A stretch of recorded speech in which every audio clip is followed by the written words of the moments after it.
Imagine this. Former President Donald Trump casually toys with the idea of exiting NATO. Intriguing, isn't it? Especially considering that the essence of deterrence lies in credibility, not in the realm of maybe. Picture a fire station. The fire chief proclaims, "Good news, we might respond to emergencies." A citizen retorts, that's not how fire works.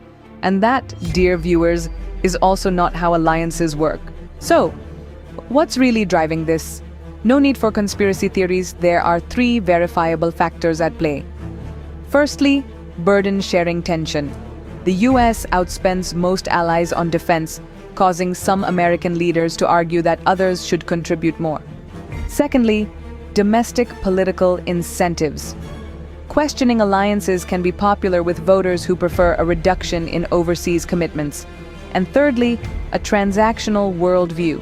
If policy is viewed merely as cost versus immediate return, long-term security guarantees can appear expensive. But here's the thing. Treating NATO like a subscription service completely misses the point. Security isn't a product, it's a system of expectations. Now, let's consider the consequences. If allies start doubting commitment, they don't sit back and relax. They hedge, they rearm, they recalculate risk, and adversaries, they seize the opportunity to test the gap between words and action. Imagine a group chat. The US sends a message. Thinking of leaving NATO.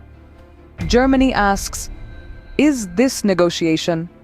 France wonders, is this strategy? Poland panics, is this serious? And then uncertainty joins the chat. In geopolitics, ambiguity can certainly be a tactic, but uncontrolled ambiguity, that's not strategy, that's risk. This version of events is highly credible, with a robustness of around 95 to 98%. The factors considered, burden sharing, domestic politics, and a transactional worldview, are all well documented and observable.